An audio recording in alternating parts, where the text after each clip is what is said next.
अरे बर्बाद हो गए साहब, केसीआर साहब जाने के बाद बर्बाद हो गए, ये क्या है ये అని మొదలు పెట్టిండు. ఇక ముచ్చట పెడుతున్నాను మంచిగా ఆటో కాడ సిగ్నల్ అడ్డదాడ ఏం చేయాలి ఇద్దరం ముచ్చట పెడుతున్నాం.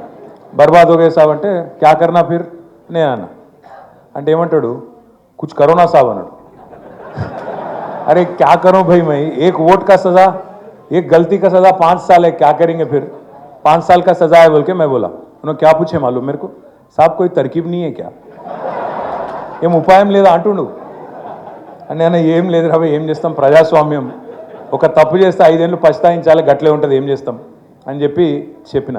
కానీ మీరు నమ్మరు, నేను చెప్తే ఒక్క కాడ అయితలేదు ఇట్లా నాకు. ఏడబోతాడు మొన్న నాంపల్లి కోర్టుకోతే మీరు అందరు వచ్చారు, మళ్ళీ నేను వాపస్ పోతున్నా, ఆ సిగ్నల్ కాడ ఆగిన.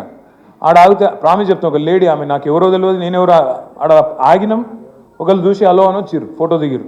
దిగంగానే ఒక లేడీ వచ్చింది, చాలా వరస్ట్ ఉన్నాడు వీడు అంటది, ఎవరమ్మ ఆంటీ రేవంత్ రెడ్డి. అరే తిట్టుడు ఎట్లా తిరుగుతుందంటే ఆమెకి ఏదో ఆమె నిన్ననే ఇంటికి వచ్చేమో చక్కెర ఎత్తుకపోయినట్టు తిరుగుతుంది ఆమె, వరస్ట్ అని తిరుగుతున్నది.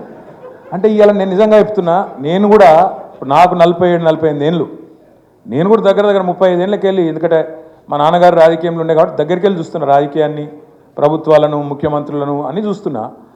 గింత తొందరగా గిన్ని తిట్లు తిన్నోని అయితే ఎవరిని చూడలేదు నేను ప్రపంచంలో. అరే రే రే రే ఆ తిట్లు కూడా అమ్మతోడు చెప్తున్నా, ఇంకోడు ఎవడన్నా రేషమ్మనోడైతే దుంకి చచ్చిపోవాలి. అవ్వా అవి ఏం తిట్లు, బతిమలాడుకునే పరిస్థితి వచ్చింది, బతిమలాడుకునే పరిస్థితి ఆయనకు, ముఖ్యమంత్రికి. మీకు నేనంటే ఇష్టం లేకపోవచ్చు, నా పదవికి గౌరవించుర్రి, దండం పెడతా. ఎవడన్నా గట్ట చెప్పుకునే పరిస్థితి ఉంటుంది, నాకు అర్థం కాదు.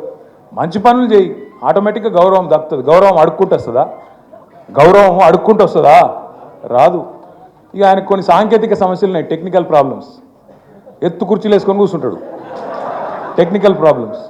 ఎత్తు కుర్చీలు వేసుకోగానే ఏమనుకుంటున్నా, ఆయన పెద్దోళ్ళు అయిపోయినా అనుకుంటున్నాను.